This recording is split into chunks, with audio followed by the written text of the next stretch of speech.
What's going on, Shticklers? Tonight we got a beautiful episode for you. We're going to run down with some news that features Euphoria, Scarlett Johansson, and Adam Sandler. And into our reviews, we're going to be talking about Roadhouse, X-Men 97, Ghostbusters Frozen Empire, Invincible, and of course, Shogun. Stay tuned, and thanks for sticking with us. The Joystick Show.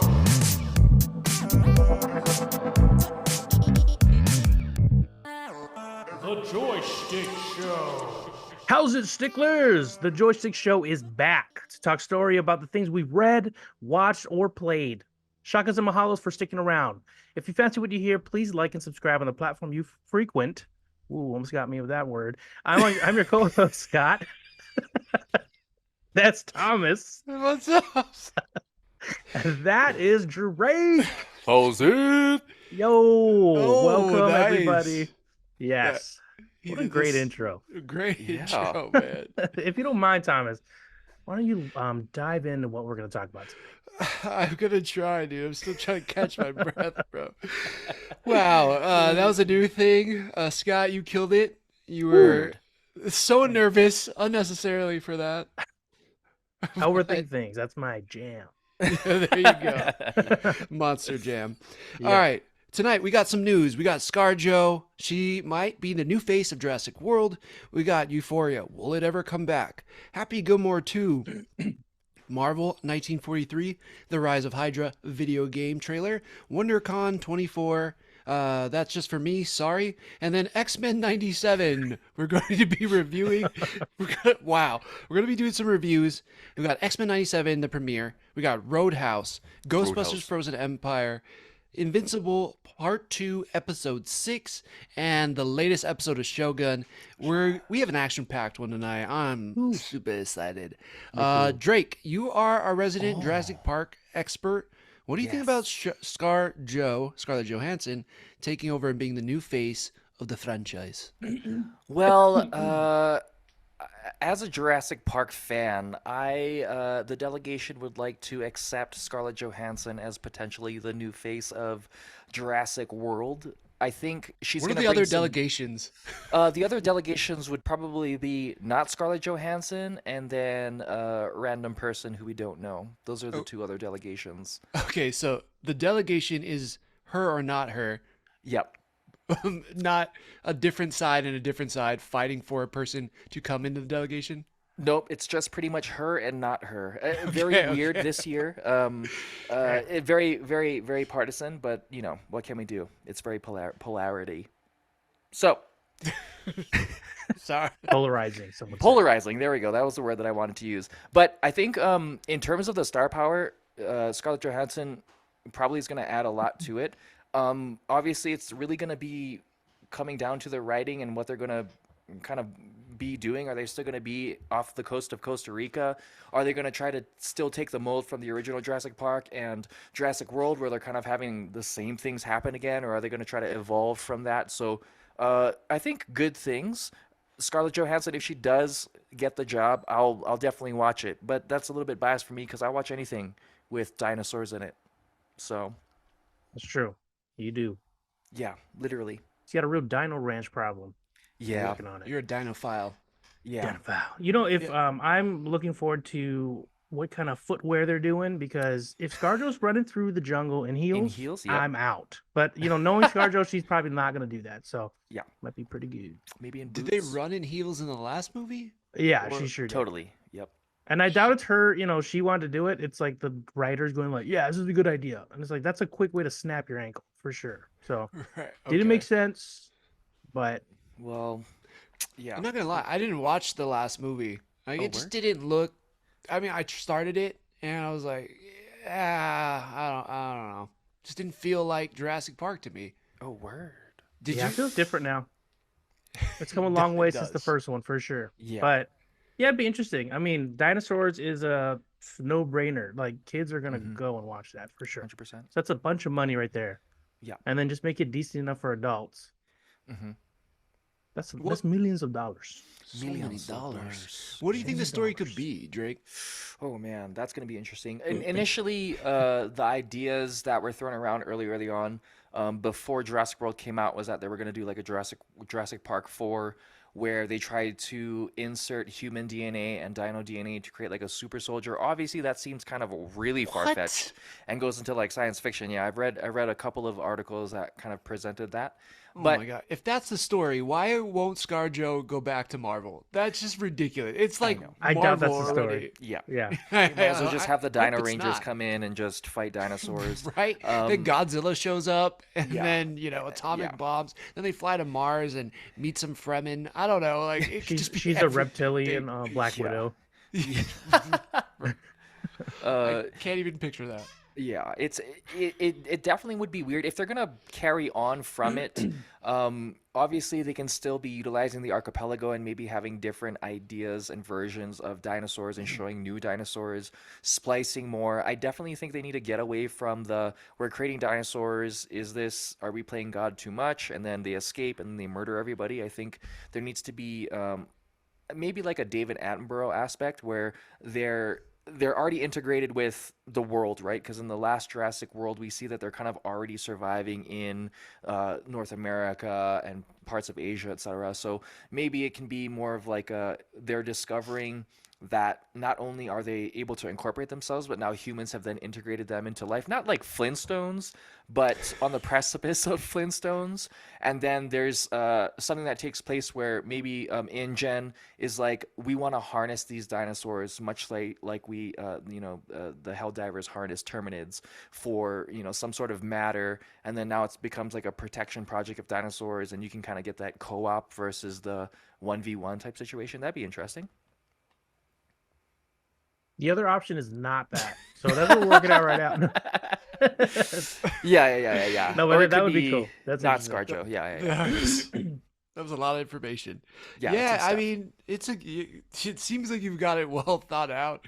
I hope hire they this can guy. break it down Yeah. for us layman people. But yeah, I guess I'm curious. I love ScarJo. I'm there. I'm down to check it out. So, the next bit of news we got Euphoria season 3 Ooh. is on an indefinite hold. They couldn't lock down the script. Lockdown. There you go. Mm. And they told all the cast to go off and do other things. Let's see. Zendaya did Challengers and Doom Part 2. Yup. Let's see. Who else is in there? I know one person. Sydney Sydney Sweeney Stacey Sweeney did did Madam Web, crushed Madam it. Web. Right. Yeah. That's then what I she was did going to. that other Thank you. You know what though? rom-com I feel movie. like Sydney Sweeney's still big enough where that didn't hurt her. I feel like that movie No. didn't hurt them No. at all. No, really. because she Yeah. had a banger movie. I mean, I didn't watch it, but it did really well in the theaters. Anyone But You crushed I it watched as far as it, yeah. rom-coms. It was- You yeah. did? Right, I right. didn't even know that. Yeah, I watched it. It was Yeah. Sydney Sweeney was in it. Yeah. Okay. It did But really for a well at the rom- box office. Yeah. Yeah. For a rom-com, right? Like, they're not like groundbreaking all the time. They're like, Yeah. they usually do what they're supposed to do, and it's good enough. Yeah, nailed it in that Like what? department. What are they supposed to do? It's supposed to make you be like, oh, why are they making these choices? Oh my god, what's going on? Oh my god, that's so cute. Oh my god. Okay, well, I wonder if they're gonna get together. Oh my god, they are getting together. This is crazy. Yeah. Who's that funny guy in the back? Oh man, I can't believe that's their mom. And then like Nailed it. just a little bit of things sprinkled in, and then at the Yeah. end they fall in love, and Make sweet love and then have kids and then get old. No, those are the parts they leave out of rom-coms. Yeah, they 'cause never that's go when- that far. That's where, usually marriage turns to shit. Ooh, 50%. There you go. Talking about the divorce rate. Oh my gosh. There you go. Just call it how I see it or how it is. Yeah. Anyways, in Euphoria, we'll see what happens. I don't know. It kind of leaves on a cliffhanger, I'd say. Yeah.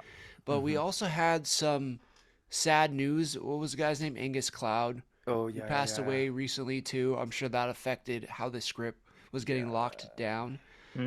So all of that, it seems to probably contribute to the state of Euphoria. But yeah, I'm sure there's going to be a handful of people who are really bummed about it possibly not coming back. I mean, that's definitely not euphoric if it doesn't come back. I read potentiality that it's going to be skipping forward in time and going into more adult themes. Did you read that as well? Yeah. Yeah. Did potentially. it say what kind of adult things? Because it's like it's been pretty adult. It's pretty already. adult. I know, yeah. Yeah. I mean, unless it's gonna So be like, people stop. So people stop feeling bad watching high schoolers do all these things. yeah, They're like they're older now, so they're in college, so it's okay. They yeah, can it's okay experiment. now. Okay. Everybody does that in college. Whatever that is, you can fill in the blanks. But Yeah. any type of crazy euphoria shit, that's like Yeah. not good for kids. Interesting. I wonder because Euphoria was essentially the narration of like youth today. So if they're moving forward in time, they're essentially continuing with that quote unquote Gen Z generation moving forward versus maybe recasting and putting on the generation before us. Euphoria being the euphoric state of being a youth in generations previous. I think that would be interesting. Or yeah, right? No? Are we make sense? Is Yeah. it I don't know if my ADHD is kicking in. I'm having such a hard time following. like that these dude's things. saying words, but like I don't know what It's they like- mean, dude. What? I don't know. I'm sorry, man. I'm like really trying to pay attention. It's so hard right now. I need to take my medicine or something. I don't know. Scott, take over. Yeah, I hope ScarJo's in it. And then they do dinosaurs. Yeah. Euphoria, Jurassic World. They start Yeah. drugging the dinosaurs, and then they start partying. Dang. And, you know? Someone gets DP'd. You Yeah, know, that's dinosaur play. there you go. Dual pinkies. Dual pinkies. Yeah. Scott can tell you all about that. Yeah. All he's right, done we that a lot. got Happy Gilmore 2 is in the works. Are you guys pumped? Man, this got so serious. Like pre-recording was like all giggles and laughs. As soon as I hit record, it got so serious. Yeah. What's going on, guys? Yeah, here's the thing about Happy Gilmore, okay? Let's get real, Yeah. guys. No, I'm joking. Oh, wow. Happy Gilmore. That seems kind of cool. I wonder if it's gonna be like we grew up with Cast? Happy Gilmore. Yeah. I feel like a lot of the fans were like younger audience. I wonder if that's gonna play the same, or is it gonna be more of a hey, older audience, remember this when you were young and it's for you, or is it like for a younger audience again? Yeah. Yeah. And like that's always hard, right? Like if he is he gonna cast someone else as a younger him, or is he just gonna be like him again and like what he's doing now as Happy Gilmore? I I think, think you gotta have Happy in there. You gotta have yeah, I Adam mean, Sandler. Duh. Got it. But if is it like his kid or something, or I don't know. I'm trying to remember how it would work, or but is he gonna be the focus, or is it gonna be like he's in it training somebody but- else. or Well, he something? could- You know? Yeah, he could Yeah. be on the senior tour. And he's not like true. I mean he could technically still be in the PGA, I guess, but he'd be Yeah. like the oldest dude, but he could still be on the senior tour at like a professional level. Yeah. So there's a lot they could do with it. Yeah. I don't know. It's going to be interesting to see, to your point, what they do in that time frame. You know, it's like he's Yeah. obviously aged up. Was he playing at the top of his game? How are they going to work in the Carl Weathers of it all? Like, you know, what is Happy had to deal with since, you know, winning the big tournament last time? I think Becomes that's a Yeah. the funny part. Spaceman, but golf. Yeah. I just hope it's real silly though. I assume it is. There's so much TikTok and Instagram and Threads and X like golf content now, where there's like the guys who are just razzing people while they're trying to drive, or whether or not it's like Steph Curry doing like the or the golf contest, or him playing golf, or blah blah blah. So because Adam Sandler's into basketball, it would be awesome to see, you know, Steph Curry in the movie because he does play golf and he also likes basketball. It'd be cool to see Tiger Woods maybe kind of reprise a role or have like a funny thing. Like I think Adam Sandler has the clout to be able to bring in these people and do Happy Gilmore even better than he did. Also with reoccurring characters that he had in the OG, you know, sans Carl Weathers, but probably pay a great homage to him. I think there's a lot of availability. He can, I mean, because he was in hockey previously, he can also do another play on hockey. Maybe he went back to coach hockey and then they're like, why aren't you back on the PGA? We need the numbers or whatever. There's so much story plots, like you said, Thomas, that they could get into. And to be honest, Adam Sandler's crew is always pretty consistent in bringing us some pretty hilarious content. So I don't Yeah. doubt that the writing's going to be good and that it's going to be moderately funny at minimum. So Yeah. Happy Gilmore 2, did they say when we can potentially watch it? When is that supposed to be coming out? 2026? No way.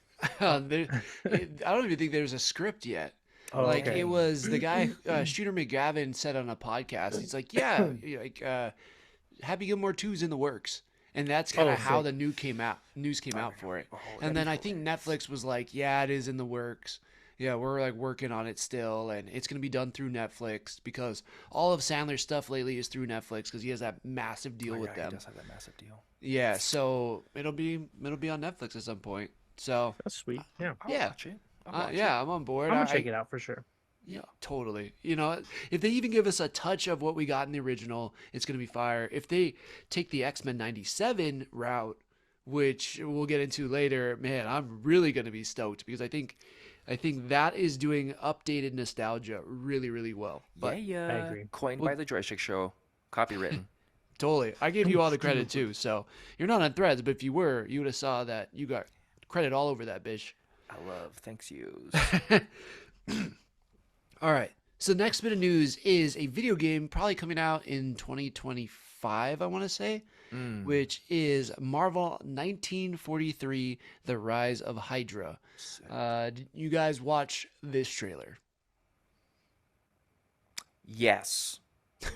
I don't believe you right now, but Well, yes, and well, so I watched the trailer and I thought to myself, this is interesting. I enjoy the fact that it's in like 43. I enjoy the fact that it's more of like on that villainy portion of it and kind of moving through that idea, but I wonder how just like how the story will kind of play out and what the aspects of the game are going to be in terms of is it going to try to just be the actual rise of Hydra? Are they going to try to go a little bit more dark with it? Are they going to try to be playful? Are they building to something else? Or is it just like a standoff to, take our eyes and viewership away from, the not consistent Marvel, the MCU universe right now? Was the questions I had. A lot of great questions. Knowing Mark Bernardin, who I've talked about countless times on this podcast, does Fat Men Beyond with Kevin Smith, has been a veteran of Hollywood for a long time, written on countless shows. He has said, through Skydance, that it's very cinematic, and if you watch a trailer, it's all cinematics. It's not there's no gameplay in it, but we're getting to see two different characters, one being Captain America, the other one being Black Panther, on these two separate journeys through World War II. I think it's like France or England, and they're kind of trying to stop the Nazis from their own different ways, and they have their own kind of like lieutenants or like first person in charge person in their group, and eventually it kind of comes ahead where they have to battle at the end. Well, like I think all of that stuff right there is fantastic for a story. Again, I don't know. I have faith that the story is going to be good. I'm just curious how the gameplay is going to be. Is it going to be just a one-person linear story? I had heard somewhere that there was 4 characters you could be, meaning Captain America and Black Panther, and again, like they're lieutenant people, and you could go off and go on adventure, whatever from there. But I don't know. Is there multiplayer elements? Like, do you get to team up? I think what we saw in the trailer too is just in the first half or less of the game. Like where that they're on opposite sides, they don't know about each other, and then they fight. Like there's no way that persists through most of the game, and then eventually you get to like Red Skull. But I think that has to be kind of squashed at least through halfway, so they can team up. Right. According to the Wikipedia, it's going to be a single-player action adventure. Oh, they changed it. Yep, and it's by Skydance Media, who has done this game and a to-be-announced untitled Star Wars game. Yeah, this is the first game because as they're branching off from the movie studio, and then this is like their foray into games, just like not just like, but WB with Harry Potter, as an example. They're using Unreal Engine 5, which gives me hope for like the cinematography like we talked about, but in terms of gameplay, that's just up in the air. I don't know. Yeah, I don't know, but I mean, it looked cool. Like, did you guys have any thoughts on Captain America or Black Panther?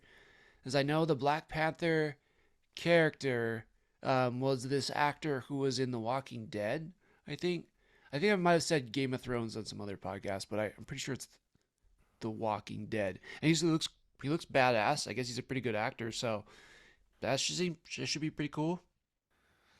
The Walking. Yeah, I mean, Dead. we only have the trailer to go off of, but Mm, so far that little teaser looks cool. At least the cinematics will look great. yeah. I'm really, because it's a video game, I'm really interested to see what that's actually gonna look like. Hmm. Is it like a Red Dead? You're like a third person walking around. How big is the open world? Is it linear? Is it like Telltale games where you make decisions and it's more storytelling, or is it like Uncharted, or it's kind of a little mixture of both? Yeah. So it'd be interesting. The way it's looked, it could make a good Uncharted type of game where it's like really linear, Hmm. but it gives you, It gives you this feeling like it's open, but it's really not. It's kind of yeah, pushing you like down you this get path. dropped into levels almost kind of thing, which can be Invisible cool. I'm walls. I'm a big fan of a good game done well like that. So Hmm. yeah, that could work. It's cool, and it's a different time period. We never really see Marvel. We always hear about it, Mm. and we got a little bit of that in the Captain America, the first movie, but that's the most we got, I think, right? So Yeah. Yeah. we Yeah, every once in a while definitely. we get like an episode of the cartoon where it's like Wolverine fought alongside Captain America. It's like one episode, and you're like, "It's so Yeah, cool," and that's all you got to go off of. Like, man, I remember when Wolverine was with Cap, and like, I mean, other than the comics, but for visual, yeah. entertainment, that's like Like all we get. So cinema, that'd we be have it. cool. Yeah, Yeah, definitely. yeah. Yeah, I'm on board. It from what I've seen, it looks awesome. Can't wait to see what they do with it more, and I'm assuming no more by the end of the year. So, yeah, Marvel 1943: The Rise of Hydra. All right, and then just Still Hydra. quickly, WonderCon 24 is this upcoming weekend. I'll be there. If you guys follow us on social media, you'll be seeing a ton of stuff from the event. They have some of the voice acting cast from X-Men 97 there. Hoping I get to talk to some of them. But yeah, we'll kind of recap it and see what happens. But it should be a fun time. We will see. Oh yeah. Do you still have your Cyclops glasses? I do. Are you You're gonna gonna wear wear them, them? I or are they a different could, prescription? but they're not prescription, and I would not be able to see shit. Just like No. Scott Summers. You can see through ruby tints. Oh, you say ruby tits or tints? Rubious tits. Oh, Oh, you know what you should do, Tom? Put on lashes that look like beams are coming out of your eyes, and then just have your eyes closed the whole time. You're just like How big do these lashes have to be? to make it look like beams are like seeping a little bit. so Like super long. oh, I at can't least open my eyes 5 because I feet. got Yeah. They're just just like gonna be Scott Summers. pushed against my glasses, my real glasses. Yeah. Just like, what is that red eyelash crap you got going on? It's You're Do like, you I have was a looking for yellow Scott Summers. speedo and a blue jumpsuit, or? Yeah, it's my optic blast, guys. Oh, Guys, Optic did you watch blast. the show? Oh my god, Idiots. Optic you guys are blast. lame. Yeah, come on. yeah. This was cool. Not. Sorry, that was straight from episode 1 of X-Men 97, which we're getting into now. So, Hey, Beautiful transition. not. So that first episode starts, and I think it's kind of well documented what I thought about these episodes. It's a 10 out of 10 for me. It's a 5 out of 5. Whatever scale that you're using, just that all the to the strawberries. max. All the strawberries. That's a deep, deep cut from old joystick episodes. Yeah. But yeah, I'm fully in. I loved how they updated it. You guys were texting me, and I was like, I gotta get home and watch this. So, and then I did, and I was like, holy shit, they absolutely crushed it. They brought it. What do you guys think about? I'm gonna start with Scott. Scott, what did you think about X-Men 97's first 2 episodes? I think they did a freaking awesome job bringing back a cartoon that we all loved growing up and making it still fucking good. Like it's just as cool as I remember and like somehow cooler. Like Yeah. it's crazy. They leveled up like all the characters. And the story's super engaging. Mm. Like I'm right there. I'm like, oh, cliffhangers. Like these cliffhangers are great. Yeah. Cyclops got a buff. We're gonna go into that for sure. I'll let you tell Mhm. that. But I was like, all right. Like I am glad he did. Some things are so buffed. I almost kind of giggled. I'm like, wow, he's so OP. powerful. Like but He's been specifically the free fall. We'll talk about that. But Jesus. overall, dude, as soon as they ended, I'm like, I need more. Like I wish we could just like watch the Yeah, whole yeah. season right now. It's Yeah. so good. Yeah. Oh, believe me, I felt the same way. Tell us how you felt, Scott Summers, aka Thomas Craig. No, you go. You tell me what you thought before we get into specifics. Pew, pew, pew. I was like, what, Scott? That was so confusing because I was like, Scott just went. By the I was way, like, okay, I'm gonna try and do this again, but different. Okay. I thought it was beautiful. In terms of how they were able to seamlessly bring it back, you again, you rarely see things end and then it picks up like it where exactly where it left off, as if you were old friends that never lost touch when you see each other again. It was very beautiful in that sense. The updates in the animation were just enough to make it feel updated, but still very simple enough for it to kind of seem like it took off from where it was. The dialogue I felt like was very good. The ending portion where Jubilee and Sunspot were talking was extremely hilarious. It was not cheesy, but just enough cheddar to kind of make you go, "Oh, this is familiar," but a new spin on certain things where it's like, "Oh, that's updated. It's not necessarily as old as that dialogue was back in the late 90s." Costume design obviously was fantastic. Where they took off from the original storyline and how it's kind of moved forward, you can still feel that tension, even though that was kind of in the early 90s or late 90s, I should say, and then kind of having that come back now, you can still feel all of that from then, even though you may not have remembered the exact storyline. You pick up on these things quite quickly. Oh, I remember that. I remember that. When Rogue and Gambit were talking, when Wolverine is saying Bub, when Wolverine is talking to Jean, when Cyclops and Jean are talking about their potential baby, like all of these things, you start to remember those inklings that you had back when you watched it originally. And I thought they did a really wonderful job at being able to give us that, again, that updated nostalgic. Oh yeah. Yeah, well said, man. Mhm. Yeah, I agreed. There's so much of the old show still brought into this one, and you guys are right, just upgraded. That first scene, we get Storm breaking in, we got the Friends for Humanity, the racist group from the original series, now in this one, and Storm comes in just looking down on all the soldiers, just like a goddess floating down, starts blasting fools. Bishop comes in, which I think we need to find out more about Bishop and why he's with the main team. I'm happy he's with the main team. I'm stoked. But like where it leaves off in X-Men the Animated Series, he kind of should be in the future. So I'm curious for them to explore that. But then Cyclops comes in, as you guys are saying, and shit starts popping off. And I'm probably biased because I love Cyclops, Totally. but the way he's moving around, the way he's freaking gliding across the ground using his concussive blast, a lot of people think it's hot. Or it's a laser. It's not. It's a concussive force. So just think of it like a pressure washer, or like what's like an air gun, like something that just like shoots a massive force at you that you can't really like tell. It doesn't have like a temperature per se. So using that to like glide around and like get him and Roberto out of the way, all that stuff was so damn cool. I appreciate that. And then we get into like hand-to-hand fighting. Yeah. Yeah, it's great. He was like wave dashing. If you played Right. Smash Brothers, Yeah. he was like wave dashing across the floor. And then, Yeah. which you have to be like so precise with your shots. Like, okay, when you're gonna use this propel, you got to make sure you're not shooting anything. Right. And it's like, but he did it so flawlessly. I'm like, dude, this guy's been practicing his combat, and that's what I'd like to see. Yeah. Um, Not only there that, was in a that scene too, there's a yeah, guy who goes to kick him, and he blasts away his kick before hitting him with another shot. yeah. See, that's Like, freaking sweet. yeah, it's so sick. He's He's so comboing. precise. Like, Yeah. Yeah. I think with video games and movies, things like John Wick, video games like Mortal Kombat and those fighting games where it's evolved since that like 2D animation style, and our brains have kind of been like, oh, this could be cool, this could be cool. And without, I think, that breath, I don't know that they could have made Scott look as cool as he did in X-Men 97, because taking from, that time frame back in the day, right? Scott Summers is just pew pew pew, and that's kind of the gist of like the imagination, but now since we've had so many different things, you can kind of add to that and make it look more badass.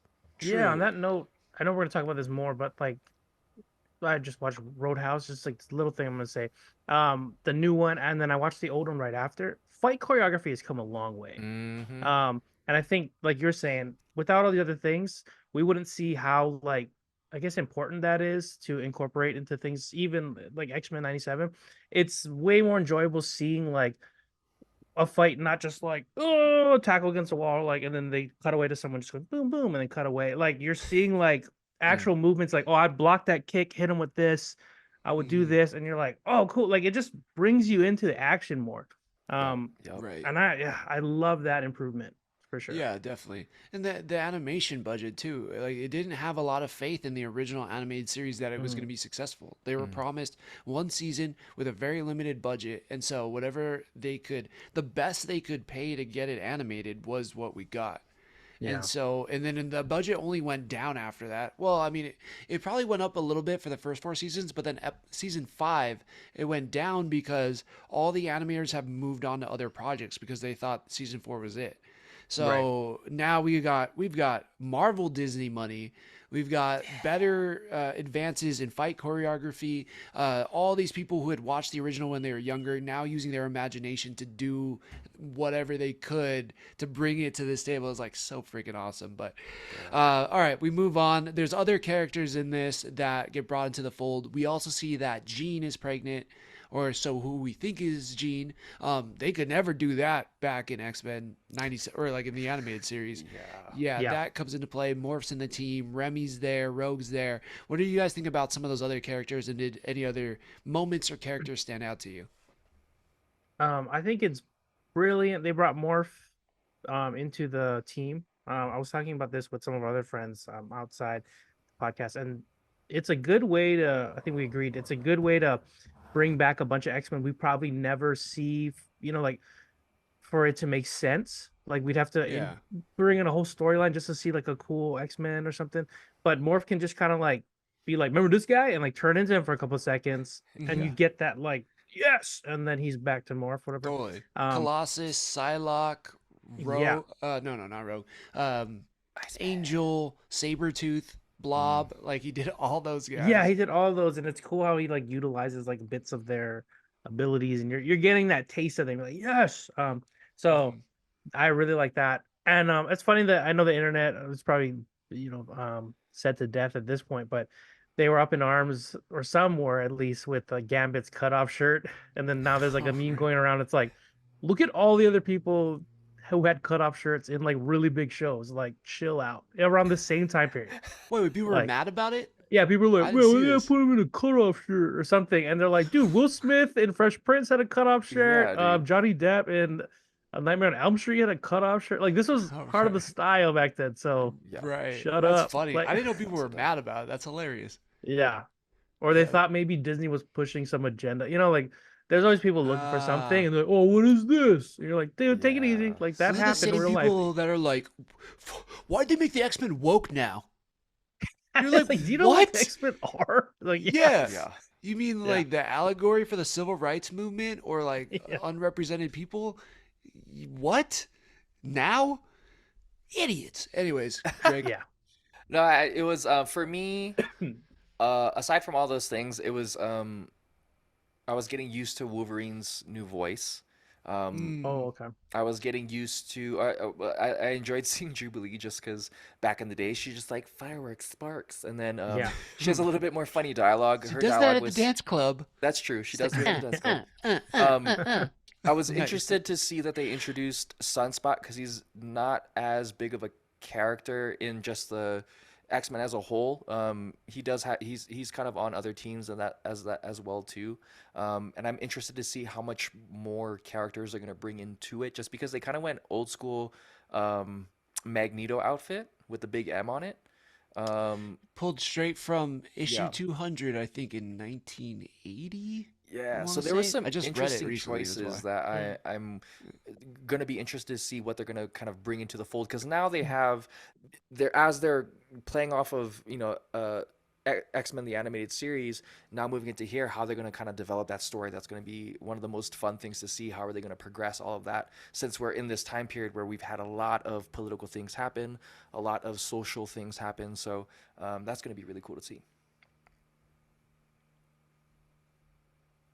Moving on. Wait, before we move off of X-Men. Yeah, go for it, Scott. Okay, there's another scene where. Okay, cool.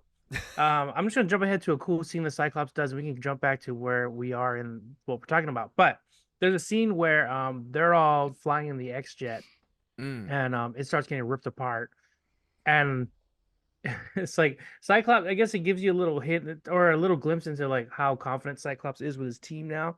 And he's like, yeah, like all flying people grab non-flying people, and they're like, yeah, we got it. And then he was like, perfect. And then no one grabs him, and he just starts falling faster. I'm like, what is this guy doing?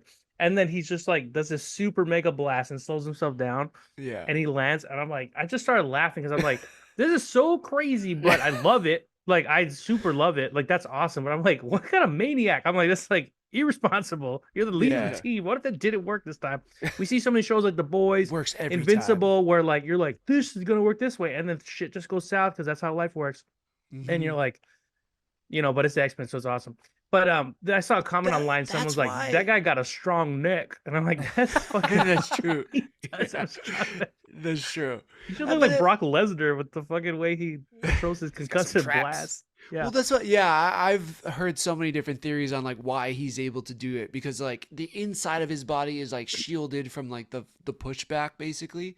Oh, So okay, it cool. feels like nothing to him, but it feels like everything on the Force. But I don't know if that really makes sense. I still think you need a pretty damn strong neck to handle that. Which he's pretty um, jacked. So Yeah, but I'm putting it up there as like one of the top superhero landings of all time.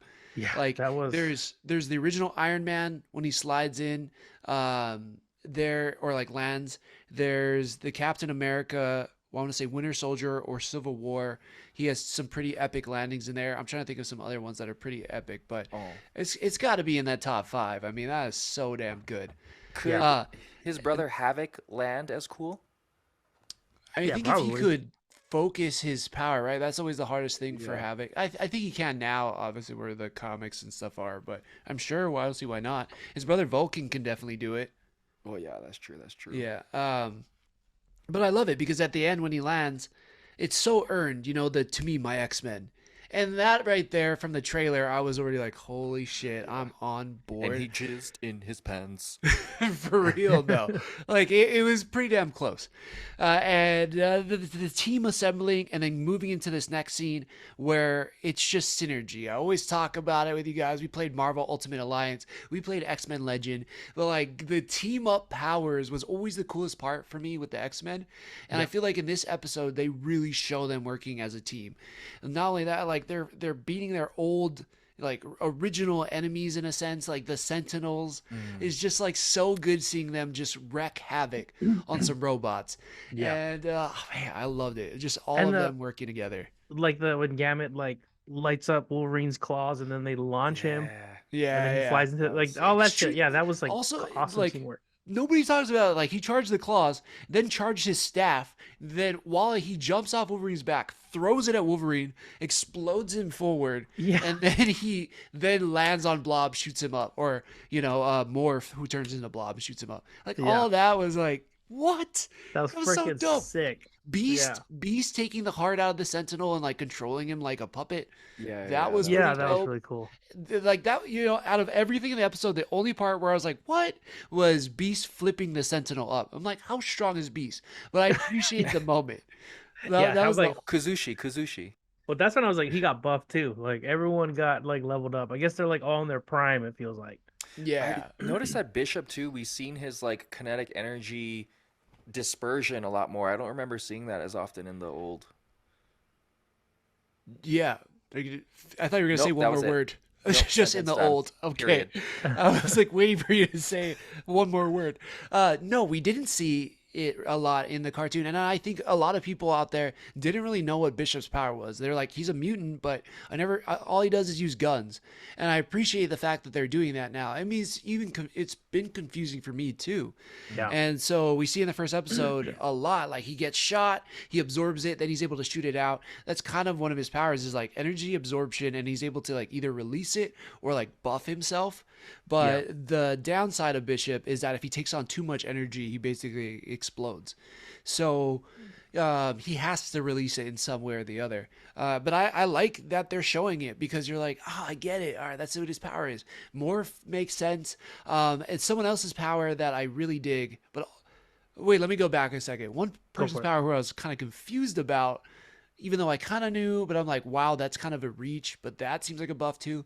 Rogue absorbing the doctor's power so she could deliver the baby. Oh was yeah, like, she can whoa. just yeah. So Uh, can't she just like touch a book with her bare hands and then know the book then? I think it has to No, I be think that's a alive. stretch. Oh, Yeah, Yeah, I think they have to be alive, or and I don't think trees count. But yeah. like, yeah, I mean, I guess it makes sense he's just because like, this is how you sway in the wind. It's like this super simple. is how to use But photosynthesis. yeah, I thought that was nuts. Like I'm like, well, you can just like pick up all the knowledge they've gained I too, mean, and it like know how to does. apply it.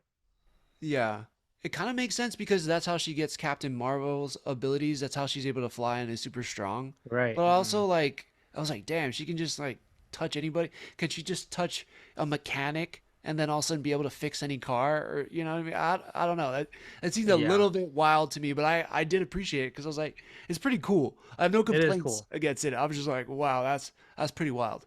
Yeah, and it seems like she's hesitant. I mean, rightfully so. It's like she doesn't want to do it unless she has to do it because you're just taking someone's Yeah, absorbing their whole whatever. being. Yeah, that line gave me everything I needed to know too.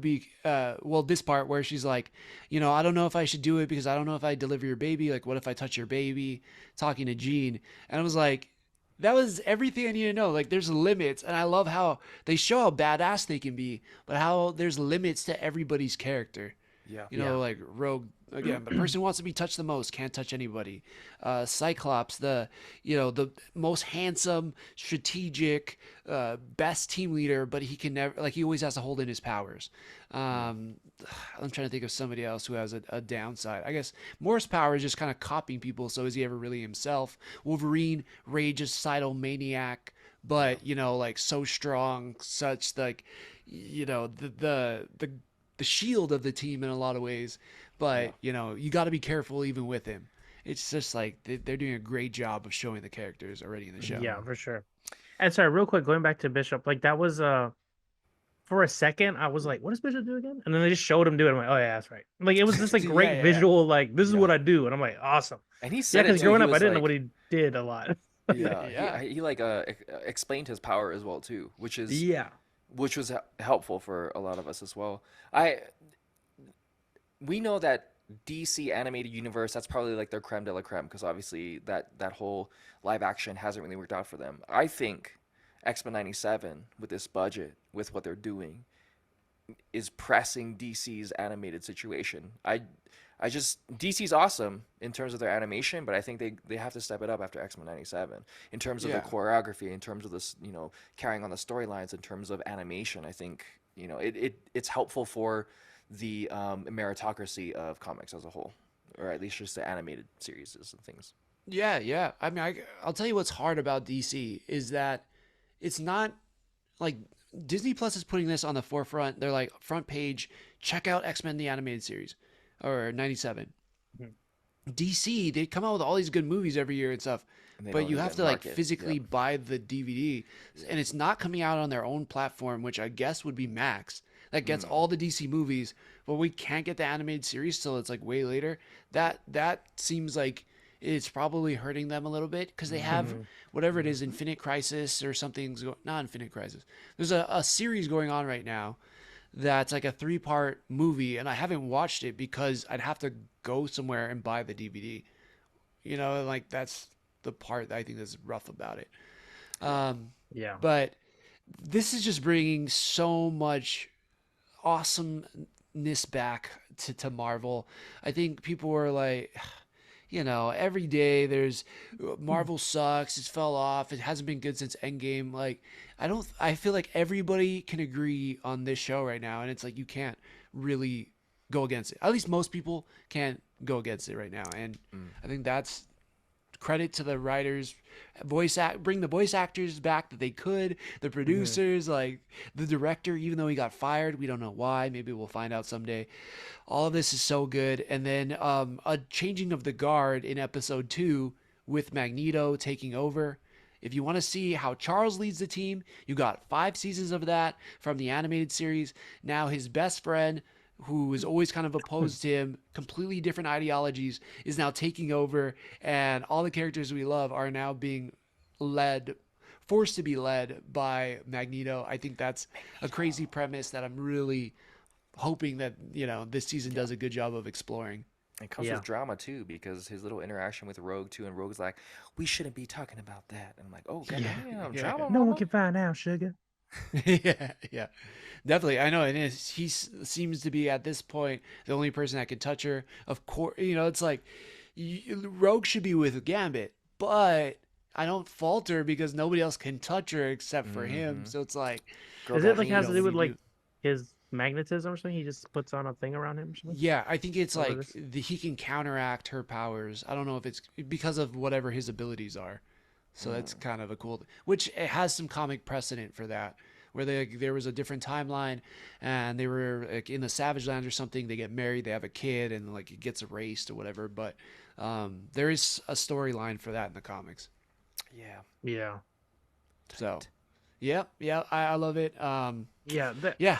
Any other final Yeah. thoughts? X-Men '97. I guess real quick, they do a really good job of putting you in the perspective of everybody, whether they're good guys or Oh, bad guys. Like Yep, that. yep, Like yep. you feel for Gambit, you feel for Rogue, and you're like, fuck, that's shitty situation. Even the people who are like, no mutants, like they do a good job of summing up everything they've been doing over the years. Like here, if you don't know what X-Men is, here's what it is. It's like people who are mutants, they just want to be accepted and like given a chance. And then people who are non-mutants, they're so afraid of what mutants can do, they're like trying to shut it down before they even give them a chance. And it's Mhm. like they did a good job of showing like how far Magneto came. Like, like everyone Yeah. knows him as a bad guy. You see him in the movies and stuff, but he got so much power. He's like definitely reserving Yeah. himself. Like even all you see him Dude, do he some bad he stuff here and lifted there, but you're all like, those judges up and the executioner up with like so little ease. Like he wasn't so even crazy. focusing on it. Took them all up into space. He's flipping executioner around like a coin for no reason, just to mess with him, I guess. He's like, I could Like, kill you, but I won't. I'm yeah, different yeah. now. Don't let Like, me let you down. I I was know. just I like, was like, that's a good oh, line. The it's writing so is great good. in this. But Yeah, yeah, and honestly, like, apples to apples on the comic, The Trial of Magneto, which was 1984, correct myself from earlier.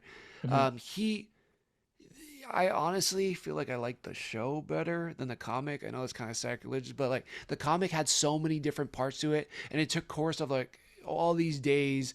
But the show just got to the point, man. I've been persecuted for the God I believed in, and now you're persecuting me for like the people I'm associated with, and blah blah. It's just like it Yeah. just got to the point, and then shit hits the fan at the trial, and Storm takes a bullet for him, and Storm in the show, they've already done such a good job. Like from the part where, in the first episode, Cyclops is like, give him the forecast, and Storm comes in, starts turning the ground into glass, then Yeah. takes that glass, puts it in a tornado, which I realized after like the third watch, gets all the Sentinels in there and they explode. It's because all this spinning glass is in there in the tornado. Just So tearing like him up. that's way scarier than Twisters. Yeah, that's Uh, terrifying, dude. but yeah, like Glass that. NATOs. Glass Fuck Right. that, Right. dude. I know that's probably worse than Sharknadoes. Yeah. But yeah, and now she's depowered, so you're taking the most powerful person in the team who's never been afraid of storms or thunder in her life, and now she has to figure out like who she is outside of her powers. I just really like the choices they're making with the characters. It's like, God, Yeah. they're crushing And it. yeah, like what you're saying, I think they're doing a good job of just getting to the point. Mm-hmm. The Like, story's moving. yeah, it's Yep, moving. yep, It's yep, yep. good. Yeah, I love it. yeah. Any final thoughts, Jake? Just 2 thumbs up and 2 eyes open and 2 ears listening. Yep. What's your nose doing? Just smelling Good. what the X-Men '97 is cooking. I love There you it. go, beignets. That's what it is. They were Yeah. just beignets for breakfast. I was like, whoa. Well, There was yeah, a that's lot not too. a- I that's Hopefully remember, it not was a like, like sugar, a bud. special I know, occasion. like I can when know. I had beignets, it's like 1, 2 max. Each Yeah. person had like 4 on their plate. I know, Jesus I was like, Christ. what? I Those are know, big man. How too. long are they playing Yeah. basketball out there? X-Men Like 10 can't get hours? diabetes, dude. So Apparently might as not. well. That X gene cuts out all diabetes, which is amazing. All right, into the next show. We got Roadhouse. Scott, why don't you take it away on this one? Okay, so I went into this movie not expecting much, actually. Like, all I knew was Jake Gyllenhaal got ripped for it, Me too. but we've seen him rip before. So I'm like, all right, I Mhm. don't know what to expect. This movie was actually surprisingly pretty good. Oh, yeah. It was funnier than I thought it was gonna be, and the action, like I mentioned a bit ago about like fight choreography, the fight choreography was pretty cool in this movie. It was really good. Um, You know what? I knew enough about. I knew like I haven't watched the original Roadhouse going into this movie, but I knew enough about it, and I knew about all like the cheese factor and all like the great lines that are like just I don't Just know the way they cut it memeable. together just seemed out of place. Um, so it seemed like this movie too, like they incorporated the comedy and some of that cheesiness to like just the right amount to make it Yes. like a good nod to the original, but also update it to like a modern take on what Roadhouse would be now. Like even Conor McGregor worked for me. Like I didn't Yeah. know how I was gonna. I'm like, okay, like that can go either great or bad. Like bringing in just someone that doesn't do movies, but he's a big name, so we'll put him in. Hmm. His like, who the fuck are you? Like his like walking around and like the way he just is Yeah. works in this movie because it's supposed to be kind of cheesy. Like Mhm. his one-liners that are like definitely cheesy work somehow. Yeah. Like Yeah. Damn, nice. like he had a golf club and he's like, it's been a while since I've been clubbing, and then he walks in with it. Oh I just my started Oh god. laughing. I'm like, this fuck! is You're like, great. oh fuck. But That yeah, it is was awesome. but it worked because his character kind of like Is he him? was like, I don't give a fuck Yeah. kind of I don't know. It was just he worked It all somehow. worked together. Okay, Yeah, so overall it was good. nice. I've watched up to the point, but I haven't seen Conor McGregor yet. I think I'm like 45 minutes in. Oh, okay. So Ooh. yeah, he doesn't come until way later on in the movie, A bit. though, Yeah. right? Yeah. Yeah, Mhm. because Okay. he's like the last thing to try and get the job done, Ah, I see. Yeah. I see. but Okay. he's kind of a maniac. Maniac. Very fitting. Yeah, Drake, Yeah. it feels like you're about to explode. What do you got to say? I mean, okay. So just to start off with just the cast. Okay, Jake Gyllenhaal, obviously. Mhm. Daniela Melchior, who was Rat Girl, Ratcatcher, too. Ratcatcher. Conor McGregor, Two. Billy Magnuson, Jessica Williams from what is Serena that? Williams' sister. Serena Williams' sister, and from that one show on Apple that Oh, also Shrinking. has yeah, Shrinking. Shrinking. This is like You charades already. yeah, Joakim Dell, who's played multiple, other like gangsters on other shows. Post Malone was in here. Lucas Gage was in here. Arturo Castro, who said a lot of the funny lines, was in here. JD Pardo from The Mayans was in here. Like this cast was crazy. Paxton Hall Yoshida, Darren Barnett was in here. Like the cast was fantastic. The storyline was really great. It wasn't over the top, but it had just enough cheese to where it was nice and light. Um, like Scott said, the what is it called? The choreography was super fantastic. It was believable and funny, and it worked. It made sense. Like it was believable. And I think the original Roadhouse, and you can attest to this, Scott, because you just watched it right after. The original Roadhouse Mhm. kind of makes sense for that time frame, but doesn't necessarily stand the test of time now. Whereas Yeah. this Roadhouse is a little bit more modern. To Scott's point as well, too, Conor McGregor's character worked because that's how we know Conor McGregor when he's in the UFC and when he's, vying for fights and things of the such. And just in the beginning of the show, and I think, or the movie, what did it for me was when Post Malone was fighting. He also does some of the soundtrack, Mhm. and they show him as this kind of like this badass brawler. And then you see Jake Gyllenhaal, a shadowy figure, walk into the situation, and he doesn't do anything, but everybody knows who Jake Gyllenhaal's character is to a degree, and it shows his beastness without him doing anything. And just like how horror movies do a fantastic job at creating a scary monster by not showing it, by building it up and pimping it, Mhm. they did that with Jake Gyllenhaal as Yeah. like a former UFC individual without getting too much into his backstory, as we'll get into it later. But I think that really set it off because with Roadhouse, you're already like Patrick Swayze. He's a legend. He's an icon. And now you have Jake Gyllenhaal stepping into the thing. What is this going to be like? Blah blah blah. But they did a beautiful job at building him up without even showing him in the first 20 minutes of the show. And then it became this whole rundown of things that took place and action, adventure, blah blah blah, funniness, etc. etc. Yeah. Yeah. He's a pretty like stoic, quiet character too, which Mhm. really, adds to the appeal. He's very Yeah. much like, oh man, what's this guy gonna do when he can finally do something? And then he starts bringing those guys out of the club when he first gets to Roadhouse and just starts slapping them. And you're That was like, great. God, Yeah. dang, you can't touch this dude. Yeah. He's like dodging things and he just open face slapping them. It's just, yeah, that was Yeah, great. that whole scene was hilarious because he's Yeah. like Do you have insurance? The fact that he's talking to them like that is already like intimidating. He's like, "It's just before we start, do you guys have insurance?" I'm like, what? And he's like, "You have insurance? You have medical insurance?" I'm like, what are you Dental? talking about? Dude, fight me. He's like, I just want to make Is sure there a you ain't hospital hurt. nearby? Yeah, is there a hospital Like, how nearby? And then far the is it? guy, Arturo Castro was Yeah, so hilarious in this funny. movie. Actually, there is one about 25 minutes away. Okay, thank Yeah. you. Like, I and then he know. starts slapping these guys, beats their ass, and at the end he's like, "Oh man, you guys are really hurt. Like, I gotta take you guys to the hospital." I'm like, no, and he's like, "Can I borrow your car?" And like, no, not for them. He's like, "They're really hurt. And they need medical attention." And then cuts to them. They're holding their heads, and he's driving them to the hospital. It's like enough shit. sketch comedy in this Yeah.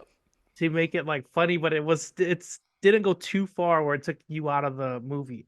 Right. I feel like Jake Gyllenhaal's serious, stoic way kind of like balanced the kind of kookiness he was. Any scene where he was with Arturo Castro was hilarious. Even at the end where he had his broken arm and he saw Jake carrying this dead body, and he's like, "Oh, hey, man, I was just heading out. Yeah, I don't really like these guys." Like, but he kind of just like it's like he's almost like a friend. There's a part two later where they come into the bar and they're about to tear shit up, and I think they're in mid tearing shit up. Arturo's holding a chair and he's like, "Oh, hey, man," and like, Yeah. That was hilarious. "Oh, hey, what's up, man?" Like they're friends. It's just so funny. Uh, Yeah, so good. Nice. Well, yeah, right on. Anything else stand out to you in the movie? Any character wise? Like, what would you guys rank it though? If you had to do out of 5, out of 5 stars, you can do halves. What would you rank it? Shoot. So if you know what the movie, oh, sorry, you go first. No. Go. I was gonna say, like, if you know what the movie is going in, Mm. like, it's a pretty good movie. Like, because it recognizes its cheesiness, like it recognizes what it's trying to do, and I think it did that well. Yeah. But I'd say it's like a 5 is tough. 3.5, closer 3, Yeah. 3.8. Yeah. You know, it's Alright, like it's like a 4. Let's say 4. Yeah. If we had to go, yeah, it's kind of three like and a half 4. and Like 4. Okay, yeah, it's pretty good. it's pretty good. Like because the action's great. Mm. If you're just looking for like a good time, it's good. Like it kind of checked all the boxes. I feel For like sure.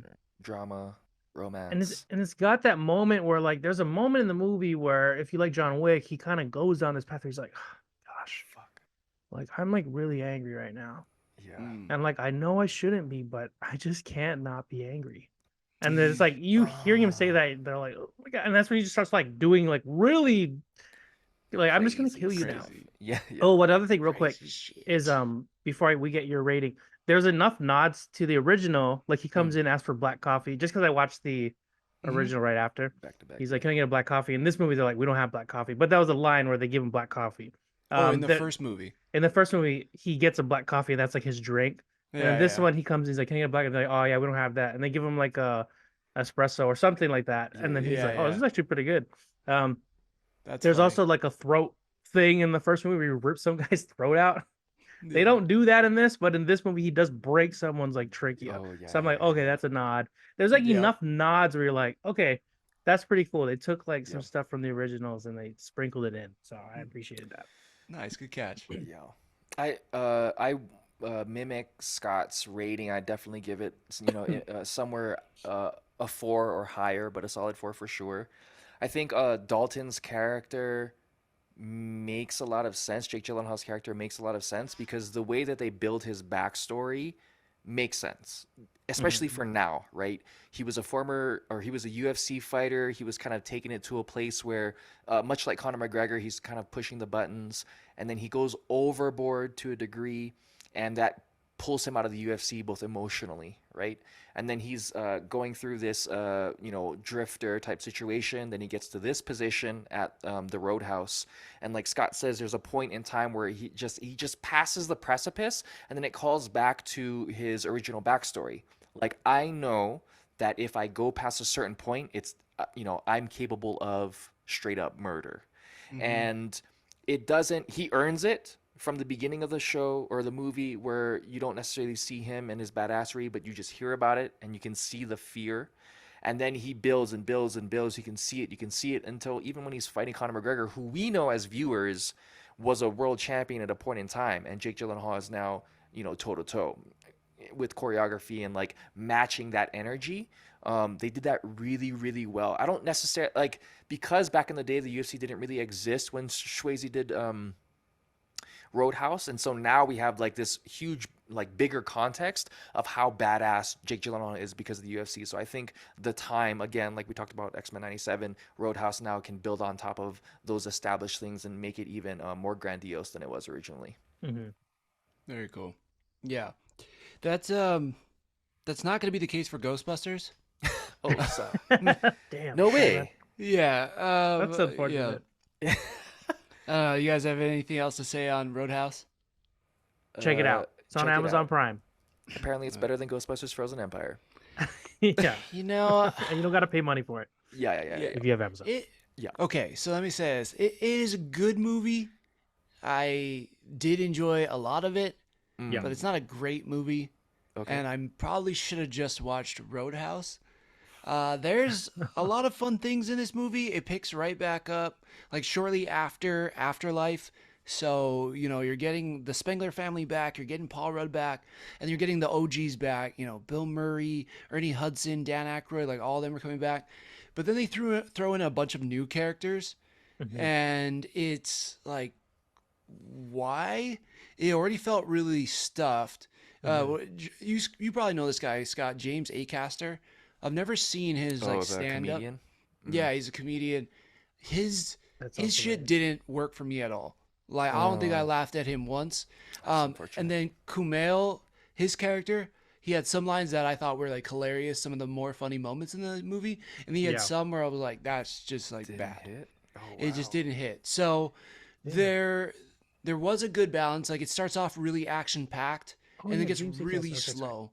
So there's just like so much character moments, and there's a lot of them splitting up into different groups and figuring things out. And the daughter Phoebe, she like gets cut out because she's young, and their first mission through New York that we see, like they see her hanging outside the car, and like I don't know if it's the mayor or whoever, he's like, you can't do that, like minors can't do that.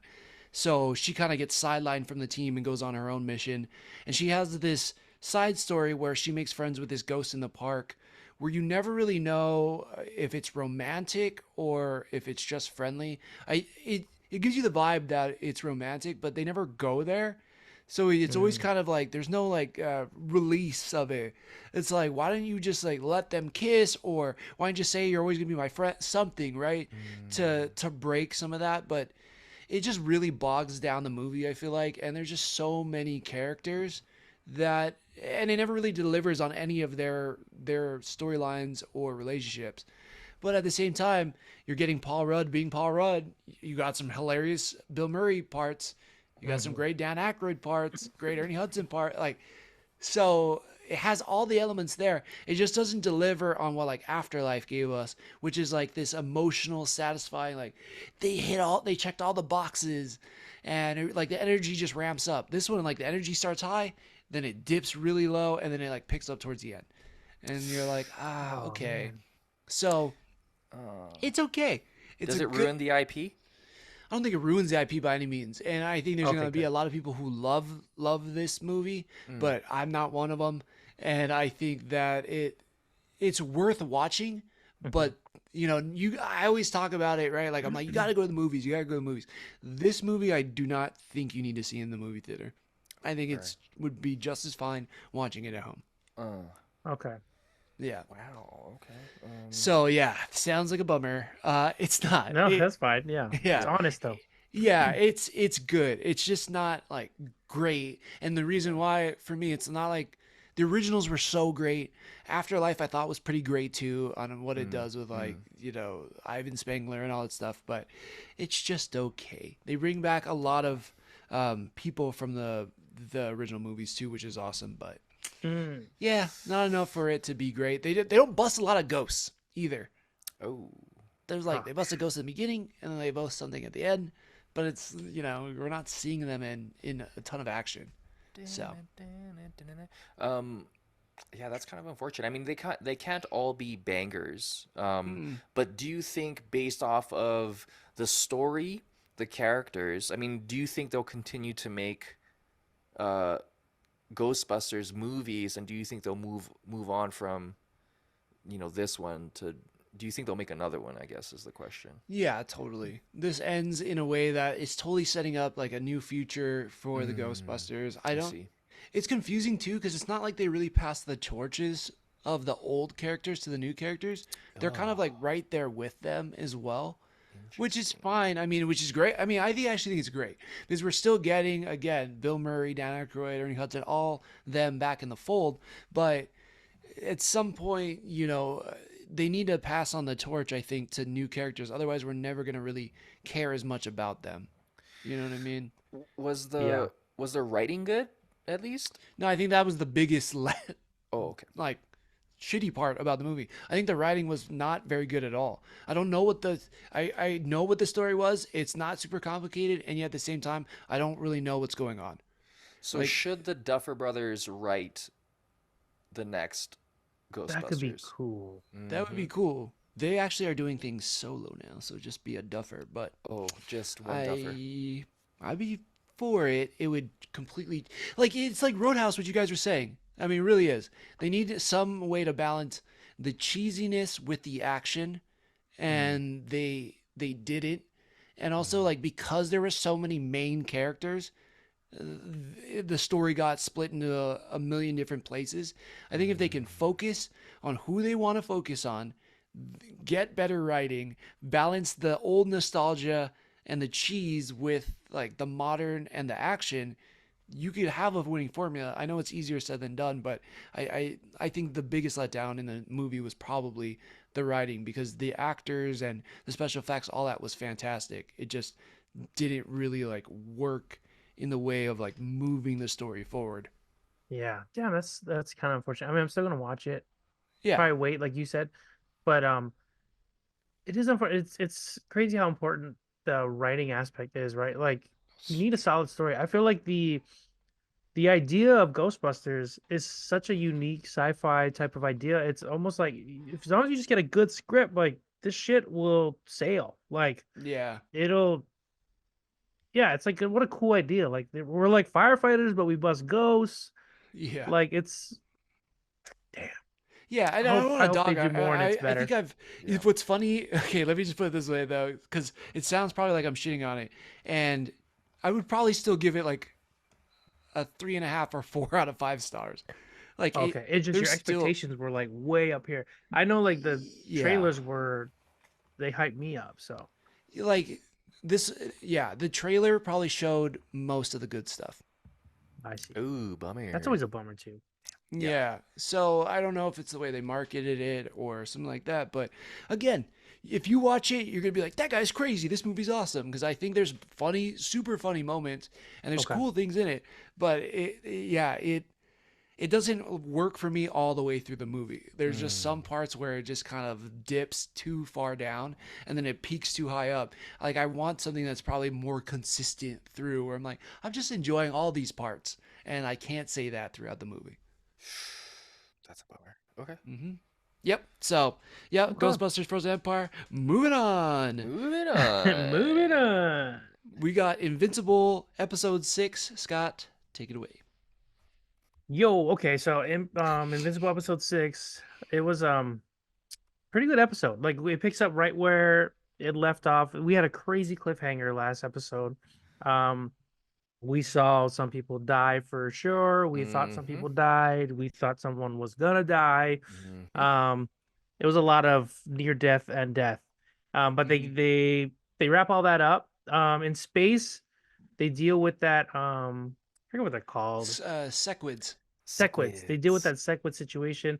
You see Mark kind of start stepping up to Immortal Man. Is his name Immortal Man? I Mr. just think it's Immortal. the mortal. Yeah. The Immortal. He is a Immortal man, I think. Yeah. That was another hilarious part where they're like, oh, all these suits have something to do with the eyes or whatever, and the Immortal is like, is this what this thing is? Like it's like a big eye on his Right his on his suit. chest. But Yeah. I like that he's confronting him. Like Robot ends up like taking his suit and making like the psionic thing, and is like it's gonna work. And it ends up working. Mark takes it, tells Immortal, I got this, dude. I'm faster and stronger. Just get my back. They do it. Um, with all this like high stakes, they had comedy in like that Martian guy is still Yeah, really Ben funny. The way they, Schwartz. yeah, he's still really funny. Like they deal with the situation, they all get away, and then they're like, okay, we're gonna go back to Earth. The Martians are like, okay, yeah, you can go, but like he's got to stay. That Martian, because he fucked up and he's got to stay. And like, oh, okay, what's the punishment? And they're like, oh, death. And he's like, Mark's like, okay, and then they cut to them Let's like they stole a ship, go. and they're like, "Ah!" Running. they go, and they're like, "How do you drive this thing?" And then the Martian's like, "I don't know. I've only ever been on one like in field trips." That like tells you like he's never been in the military. He's just like some Martian dude who came down to Earth.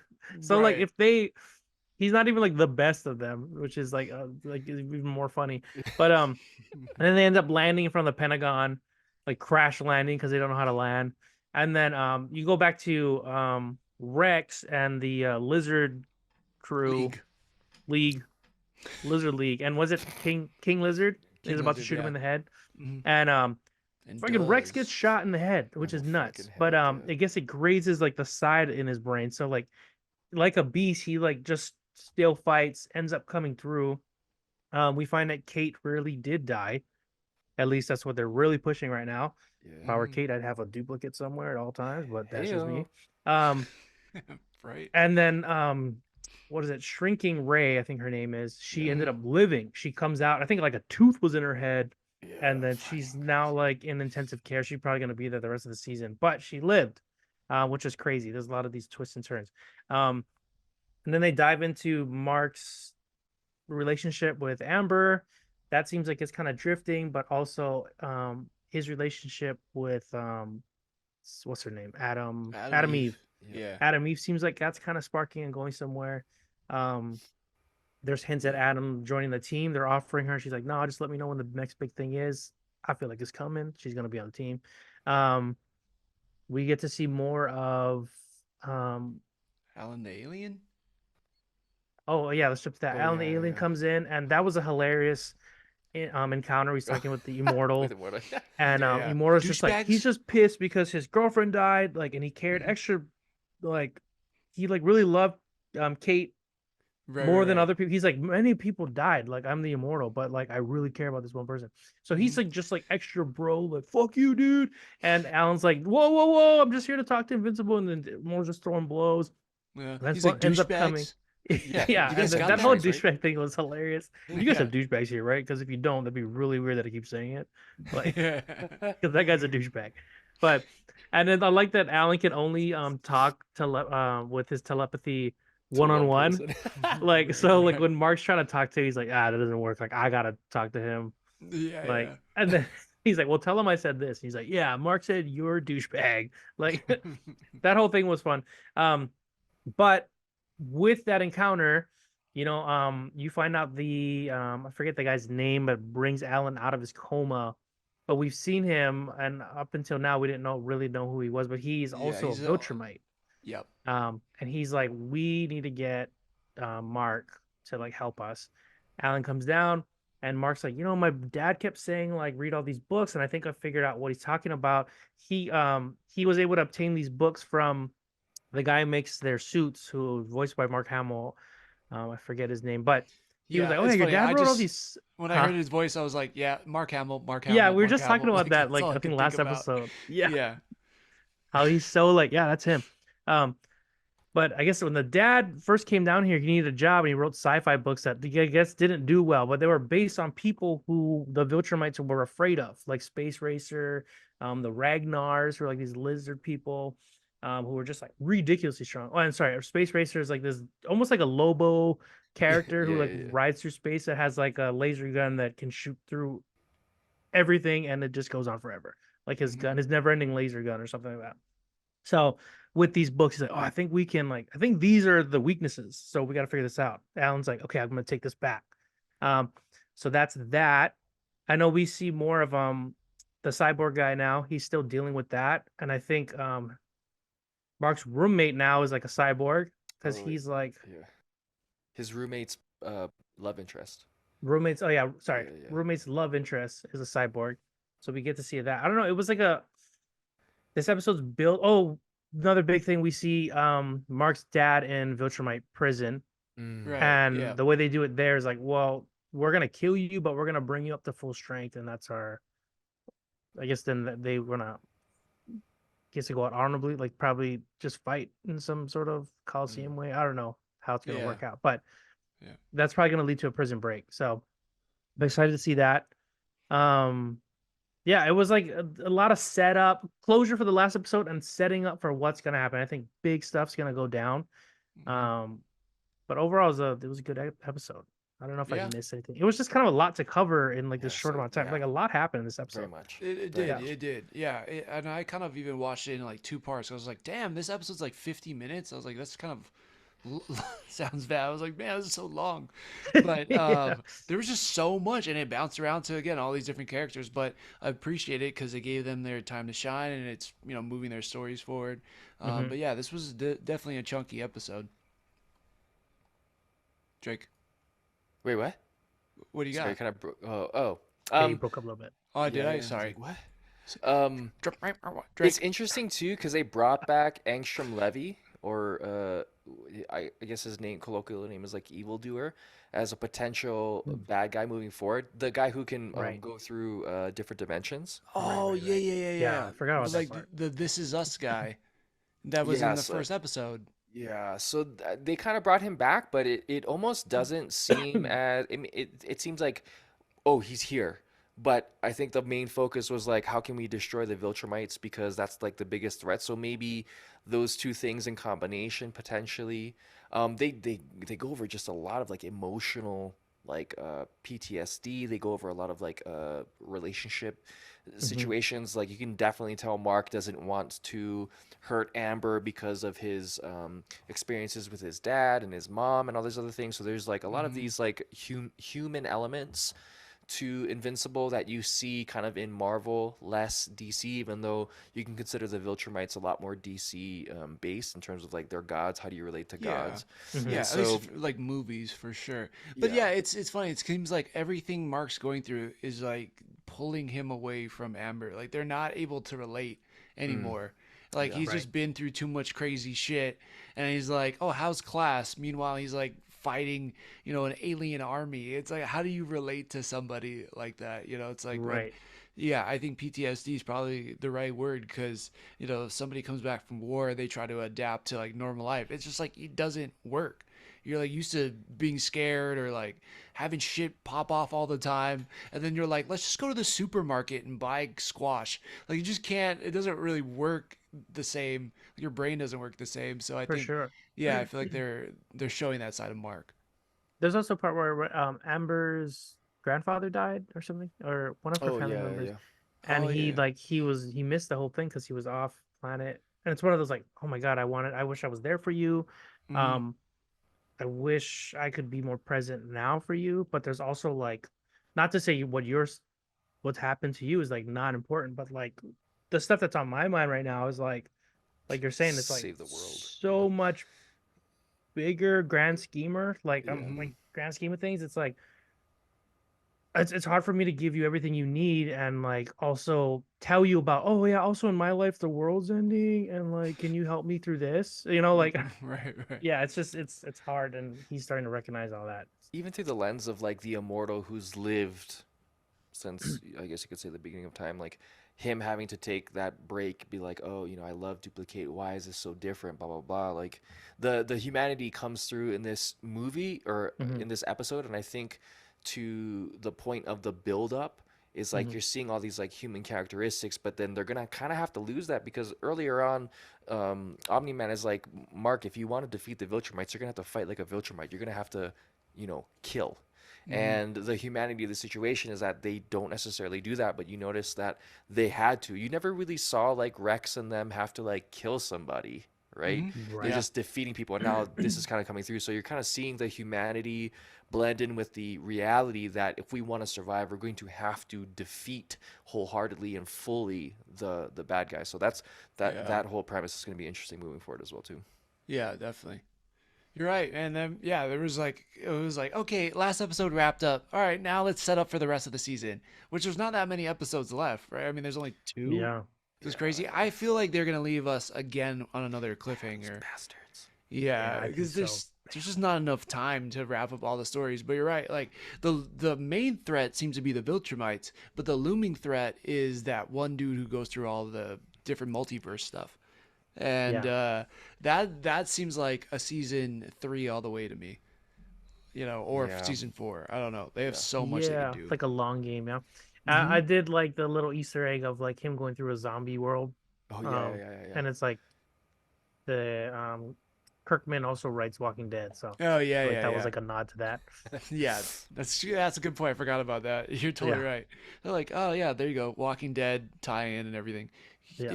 I wonder if he's saying like the Walking Dead is in a different universe, but I don't know.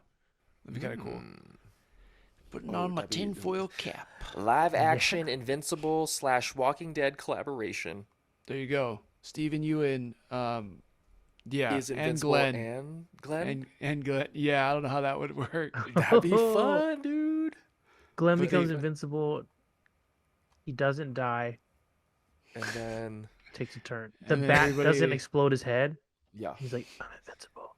Yeah. Cutscene. Invincible Walking Dead. Dang. And then the whole show's different after that. Thanks, Robert Kirkman. Yeah, pitch that, man. I want to see that. That'd be great. Yeah.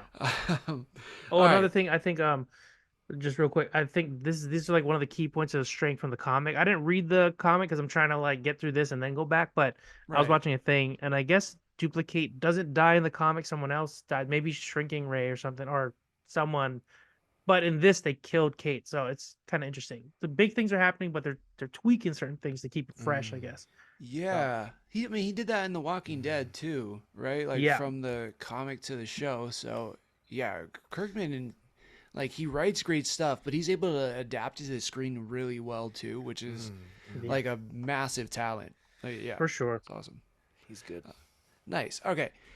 Talking about the adaptations, blah, blah, blah, blah. We have Shogun episode 5. Drake, take it away. Shogunaru. So we kind of hinted at Shogun episode 5 in the last episode of the Joystick Show. And this one kind of really brings into the forefront that eightfold fence. And you get to hear a lot more from Anna Sawai's character, Mariko. And you can kind of really get the gist of the differentiation between the Western culture and the Japanese culture. So in this particular episode, we get kind of Hideyuki Sanada's character and his son and the repercussions of what his son did, which was essentially blow up the Taiko's Like council. informants, or yeah, he like Yeah, sent out like people to bring them he's in or like something. messenger person. Messenger. Yeah, yeah. There you go. And Toranaga's He obviously shot the pissed. messenger for real. Yeah, he shot the sheriff. And so obviously Toranaga's pissed, and his son can kind of like feel that weight, and you can kind of see it in his eyes. He doesn't really know what he's doing, but all he wants to do is kind of like impress his father. And that's a huge Japanese cultural thing as well too, where you're always trying to live up to that person, but they're not necessarily giving you that love or that understanding, maybe because you're messing up, but that's how you're learning. Then we kind of see Blackthorn try to give a little bit more of his culture to the house that he's in, where he, gets a pheasant and then he hangs it up to age. But in Japanese food culture, that like they ferment things, but having that kind of thing is more of like a omen and kind of a stinky, dirty situation. And then you can kind of see the differentiation between like how Western culture treats its food and its practices versus Japanese culture, which in this one looks a little bit more clean. I mean, the plague did start in Europe.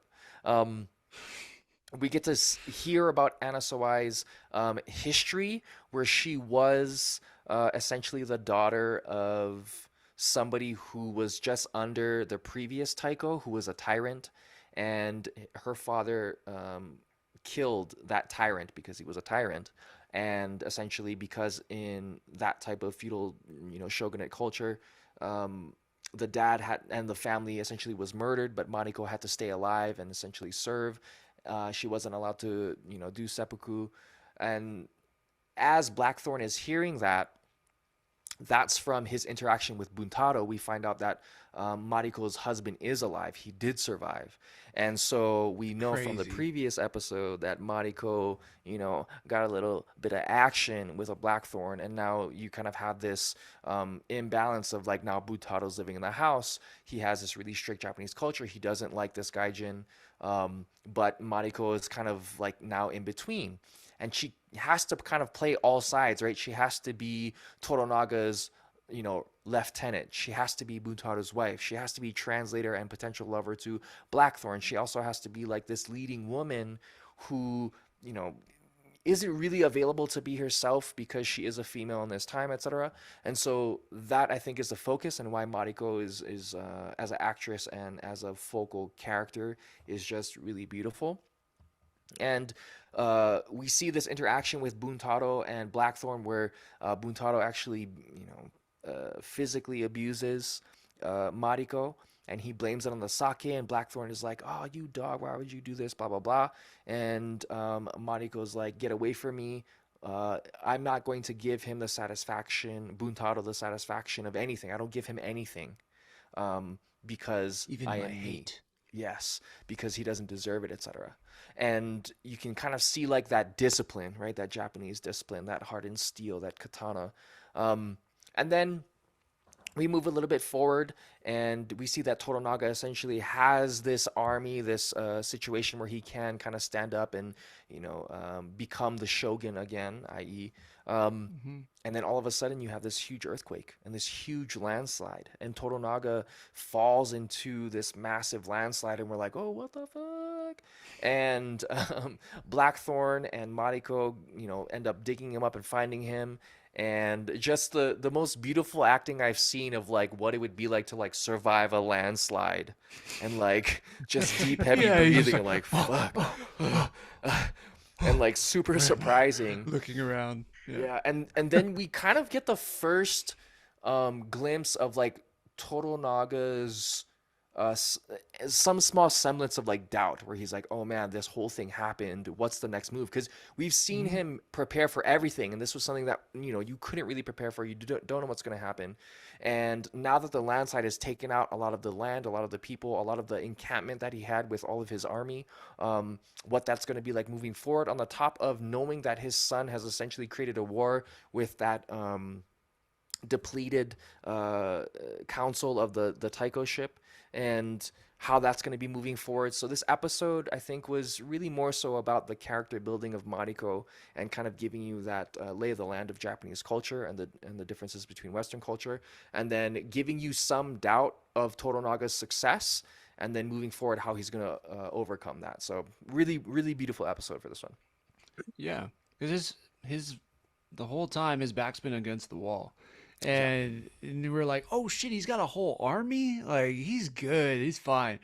Boom, landslide, all wiped out. You're like, what? Yeah. So yeah, he just like literally he took out his whole army. What is he gonna do now? So that part of it alone, I'm like, holy shit, this is crazy. Does his lineage end? I mean, yeah. Unfortunately, I looked at the history, so I know something. But then, but like, yeah, I don't know. It was really good to see Mariko, and like, she's always seemed like a dutiful wife in the beginning. And now, there's like actual love for Blackthorn, and not for her husband, but with her husband, there's honor and respect. And it's like, well, I honor and respect him, but I love this other person, and she's kind of getting pulled in opposite directions. Yeah, it's just really, really well done. That landslide moment, though, I was like, wow, this is some Game of Thrones shit, where you think, oh, this is going to happen. They're all going to have, like, whatever. They're going to be passed on, or they're going to be promoted, or she's going to be promoted in the church. And then it's like, dragon fire, and everyone's dead. You're like, what? Yeah, I thought Toranaga was dead for a second, too. I was like, holy shit, he's done. I was like, after I saw him go over the hill, I was like, what are they going to do? Like, are they just going to kill off the main character? Luckily, he's still around. But, yeah, I don't know. It's just really good storytelling. It's really good story building, or character building. Yeah, I like, even Buntaro, Mariko's husband, like, God, I hated that guy. but you're like, he does such a good job of me hating it. And also, like, he's a badass. He survived this whole village trying to murder him. He survives, but then he's also an asshole to her because he's like threatened by Blackthorn. So it's like, it's just really good, like triangles they set up everywhere. This shit is just like a pyramid now. But yeah, man, it's been good. Any favorite part from this episode? I think my favorite part from this episode is when Blackthorn like realizes the word of like Japanese culture. Like when he says if anybody touches this pheasant, they die, right? Yeah. He's just like Shido, right? Or and Shido is white in Shido? Japanese. He says Shino or Shine? she's I forget. But She he said- he says like two words, right? If you touch this, you die. And then the gardener ends up touching it because it's too stinky, and so his house person is like sentenced him to death. And he's Did like, she "What?" shoot him? I was so No, no. confused. Like, okay, yeah. Can you just explain that part to me? Because he was so mad at that girl. He was like, "You killed him" or something. But I was like, "Wait, what?" That part seems to have gone over my head. So because they took his words they took Blackthorn's words seriously, and so because he's the head of the house, anybody below him has to follow that rule, right? So as you and I would know, for saying something in jest and like being hyperbolic about it, but that's what he's thinking. But the Oh, I word is the word, right? So Yeah. if you touch it, you die. And so, taken by the house individuals, I forget the female's name who's running his household. Yeah, it's the one he gave the guns to. Yeah. And she's like, "What am I gonna do with this?" And he's like, "It's for you." And So yeah. she didn't shoot him. They put him to death. So he had to essentially get his head cut off, I believe. What? Yeah. Damn. So Oh my God. they don't show that. Vegito. Yeah, they don't show that in the situation, but Blackthorn was like taken aback by how serious that implication was, right? Like, I'm the one who sentenced that man to death. I'm the one who killed him. And when he's seeing things like seppuku, the right to open yourself up to regain your honor, etc., he doesn't really realize that. And I think Shogun does a really good job with limiting that feeling because Toranaga uses Ujiro as the spy, right? He was killed yesterday. He happened to be the spy. So his death had a purpose, much like Mariko said, in life and death, you can both have a purpose. So these things, these colloquialisms, these idioms are coming back, and you're kind of getting to see it a little bit more. But I think for Blackthorn, he's having a really tough time from what we see now, understanding the Japanese culture and understanding what's taking place. But I think that's going to help him moving forward in kind of what needs to be done in order to kind of have everything kind of flourish, because this is kind of a precipice of Japan moving forward and not necessarily being in that old shogunate style, that feudalism style. Like Toranaga is like almost Nobunaga in that sense, trying to bring it forward. So yeah, that was the gist of that situation. Totally. Yeah, and Toranaga is like open to things changing. And you can see like the other shogunate or the other, prefectures or whatever, those leaders they're just trying to like make themselves better. They like make themselves richer, give themselves more power. But like Toranaga actually cares about like the whole of Japan. Like he just wants it to be safe. He wants like things to adapt, but so he can protect the culture and the things he thinks matters the most, the people and all that stuff. So, man, yeah, it's still so good. I don't know. It's funny. I could like watch a video and see how this season's going to end, but I don't want to. I just want to let them tell that story. I went back a few times and kind of watched this episode, and yeah, it's just like really, really well done. So many just good character moments, like so much just natural tension, and like a mistake, like the whole time Blackthorn's been trying to leave. So, and he's trying to do his best to adapt so he can survive, so that he can get his men, he can get his ship, and he can get out of there. But I don't know what happens when he learns it all. Does he stay? Like he's slowly becoming adapted into the culture. I don't think he's there yet either, though. I think No. I think even at this moment, I think it's 8 episodes. We're in episode 6. I still think he's like, I'm out the second he gets a chance. But does something happen between 7 and 8 where he's like, that? No, I'm here now. Like I don't know. I think But, if he did stay, it'd be for Mariko, like just because of Totally. that like relationship. I really do, to your point, think that like Anna Sawai really should at bare minimum be nominated for an Emmy because Yeah. the way that her dynamic and the way that she plays this character and the way that she acts with this not only portray is visually stunning, blocking stunning, delivery stunning, but like the way that she's able to get across the culture and the dynamic of what it was like to be in that time, but also palatable enough for you to understand is like bare minimum nomination. Yeah, chef's kiss to her performance for sure. She's just doing it all. Like she has such a hard role in this show, and she just knocks it out of the park. It's crazy. Yeah, she's fantastic. All right, well, Scott, did you get a chance to watch this one? Unfortunately, not. Okay. I had every intention of catching up today, and Yep. I took a longer nap than I liked. Oh, Well, there you go. Well, sorry we spoiled it for you then. No, you're Bad. good. It's done so well though. Like it's like telling someone to go watch Game of Thrones now. Like Totally. it's yeah. still gonna be enjoyable. Like Team Green or Team Black? Yes. yeah, That's the thing. That's the thing. That's why this show is like that. It's like we could talk about it in a million different words, but you still have to watch it for yourself and see how things unfold and see Yeah. the nuance they put in like delivering the line or the performance or like there's still so many other things that happen in this episode. There's a part with like Tornaga and his son with the bird that was like really crazy too. And you're like, shit, he's so wise. It's crazy. Plus, we have like that. There's the chick at the end, and I think she was in like one of the first couple episodes, and Oh, she's yeah. just the master.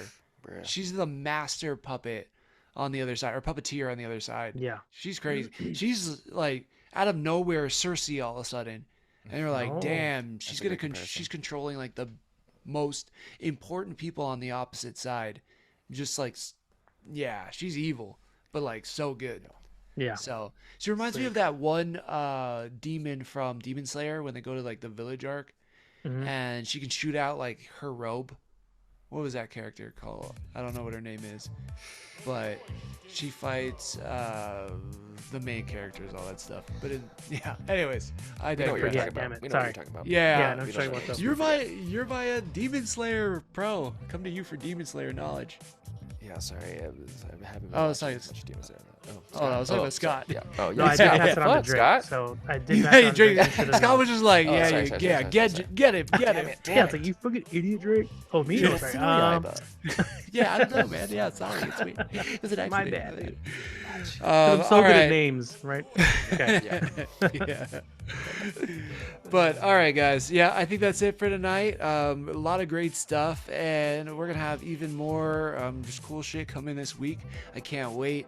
Let us know what you guys thought about any of the episodes we talked about. Hit us up on all the socials. We're at Joystick Show everywhere, and yeah, somebody close it out.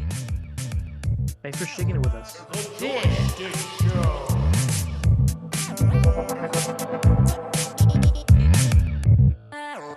The Joystick Show.